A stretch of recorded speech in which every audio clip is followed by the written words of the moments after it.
De l'immobilier pour notre rubrique Et voilà le travail. On va parler de diagnostiqueur immobilier ce matin.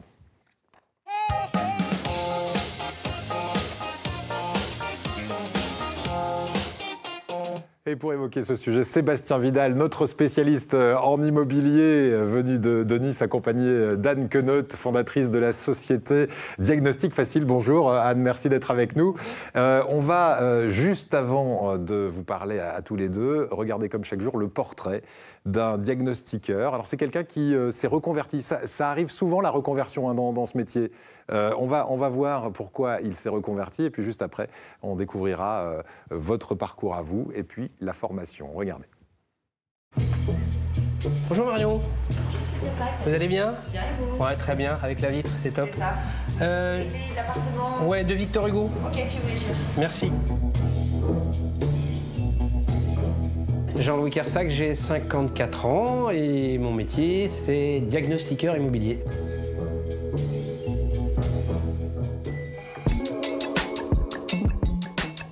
J'avais un bon job, j'avais un bon salaire, un bon titre, j'étais dans une bonne boîte, tout allait très bien. Il y a un moment dans la vie d'un homme, on se dit « qu'est-ce que je fais de mes 20 prochaines années ?»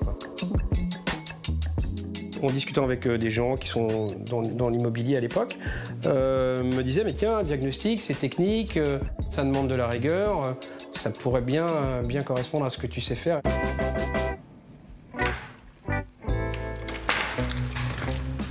Good. Comme il y a une mise en location de l'appartement, il y a des diagnostics obligatoires. Il faut faire entre autres tout ce qui est électricité, gaz, plomb, amiante, la surface. Au coffret tout neuf, l'appartement a été refait, donc il ne devrait pas y avoir de mauvaises surprises. Alors ça paraît pompeux un peu de dire ça, mais quelque part on sauve des gens. On peut retrouver des fois dans des coffrets électriques des fils qui ont chauffé, qui ont brûlé. Eh bien, peut-être que cette installation électrique, si on n'était pas venu la vérifier, ça aurait mis le feu dans la maison, dans l'immeuble ou autre. Et les matériaux, donc je vais identifier que le sol est en parquet, que les murs sont en plâtre peint, que la porte est en bois. Si on loupe un élément d'amiante, si on loupe du plomb, c'est des sujets qui, si on va en procédure, qui nous amènent directement au pénal, quoi. On peut faire entre 1 et 4 interventions par jour. Ce qui est quand même bien dense. Mais oui, on est souvent seul, ouais. Souvent on est seul. Même si on fait toujours les mêmes diag, on fait ça dans des biens toujours différents. On voit des biens exceptionnels. Moi, j'ai vu me retrouver une fois à boire le thé avec la famille, je faisais le diagnostic, mais ils ne voulaient pas que je parte sans que j'ai bu le thé avec la famille. Bon voilà, ça c'est des moments inoubliables.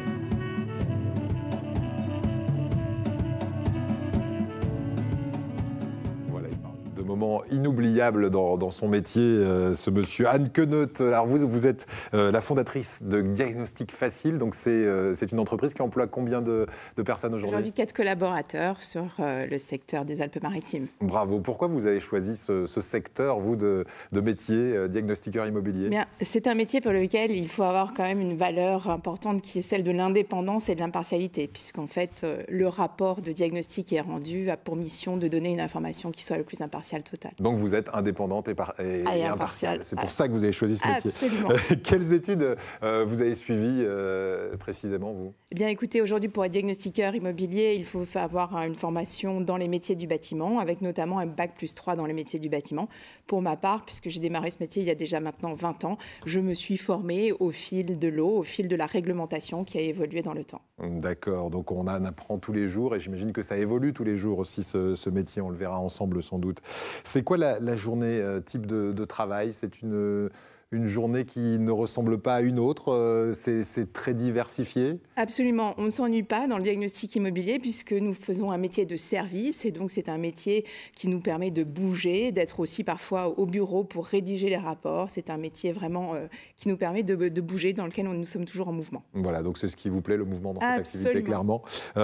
Beaucoup de responsabilités aussi. Absolument. Parce que vous n'avez pas le droit à l'erreur, ça peut être dangereux, on l'a vu, hein, le monsieur dit, on a aussi la sensation de sauver des gens, finalement. C'est le cas? Absolument, c'est un métier qui va mettre en évidence des points de sécurité et le but de la sécurité, c'est de protéger les personnes et les biens. Donc oui, beaucoup de responsabilités et puis nous nous engageons en fonction des métiers et des points vérifiés de 10 à 30 ans en termes de responsabilité civile et professionnelle. D'accord, donc c'est une vraie responsabilité. Est-ce qu'en face, on a le salaire qui va avec, clairement? Est-ce que c'est rémunérateur? J'ai envie de dire que ça dépend de son envie de bosser ou pas. Donc oui, lorsque l'on a envie de bouger, eh bien, on peut bien gagner sa vie dans le métier du diagnostic immobilier. C'est-à-dire qu'il faut faire un maximum de diagnostics par jour, c'est ça? Parce que c'est à la prestation qu'on est rémunéré, hein, on est d'accord. Même quand on est employé aussi, puisque vous employez 4 personnes, elles sont rémunérées de quelle manière? Elles sont bien rémunérées puisqu'elles restent. Donc ça, c'est une bonne nouvelle. Une rémunération qui leur convient. Ouais. Aujourd'hui, le salaire moyen d'un diagnostiqueur observé, ça varie de 1 800 à 2 500 euros par mois. D'accord. Sébastien, on va parler de la formation, le cursus idéal, parce que j'ai bien compris que, par exemple, dans le reportage, la personne qui s'exprime, c'est une reconversion. Et vous me dites que c'est assez souvent une reconversion. Le profil type du diagnostiqueur immobilier, c'est un homme. Il a en moyenne 46 ans et c'est une reconversion professionnelle et c'est pour lui le moyen d'arriver à un aboutissement, créer son entreprise, être son propre patron. Ouais. Et ça nécessite une formation parce que comme dit Anne, il y a un engagement avec des assurances, etc., une responsabilité. Donc il faut des compétences à la fois techniques, des compétences à la fois juridiques et surtout, vous l'avez très bien signé, de l'impartialité. Ouais. Parce que moi sur le terrain, je vois régulièrement mes propriétaires qui me disent « Est-ce qu'on peut avoir un petit mètre carré en plus, une note sur les DPE un petit peu plus favorable ?» Là, le diagnostiqueur se doit d'être impartial parce qu'il en est responsable. Il se doit aussi d'être à l'écoute, bien entendu, et surtout méthodique. Pourquoi? Parce que quand il va faire son expertise, certains restent une demi-heure quand d'autres restent 4 heures dans l'appartement. Oui. Donc, ce n'est pas la même analyse. Voilà, donc ça, c'est très important.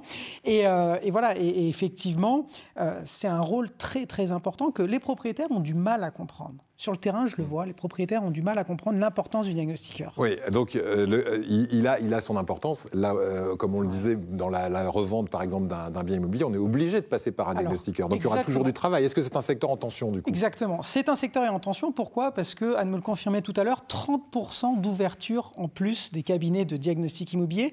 Et moi, il y a un chiffre qui m'a scotché. 30% en un an, là, par exemple? Sur les derniers chiffres, tout à fait, que Anne m'a confié. Et un truc très, très important, quand j'ai commencé l'immobilier, un diagnostic se vendait aux alentours des 500 €. Aujourd'hui, on le trouve à 180 €. Donc, il y a de plus en plus de diagnostiqueurs immobiliers, Internet qui arrive en masse, baisse des coûts. Donc, effectivement, est-ce un métier rémunérateur? Oui. Mais vous êtes votre propre patron, vous devez créer votre propre réseau et être bon pour avoir de la recommandation. Très bien. Il y a des besoins spécifiquement dans notre région, j'imagine que oui. Tout à fait. Dans la région alors, effectivement, de Nice notamment, où l'immobilier, on le sait, ça compte. ça construit sur là où il y a des serres, ça construit. Donc effectivement, et on en discutait tout à l'heure dans la voiture, aujourd'hui, il y a un besoin de diagnostiqueur immobilier pour la partie avant travaux pour détecter tout ce qui est amiante. Donc sur cette partie-là, il y a un besoin dans le métier de diagnostiqueur immobilier, effectivement. Vous êtes d'accord sur la rémunération 1 800, 2 500 €, c'est la fourchette quand on est employé d'une société, pas quand on est à la tête de sa société. J'ai bien compris que le mieux, c'était d'être à son compte. Alors oui, après c'est un état d'esprit. Vous savez, aujourd'hui, être patron dans la période actuelle, oui, il faut avoir une féroce volonté d'y arriver, de se battre tous les jours.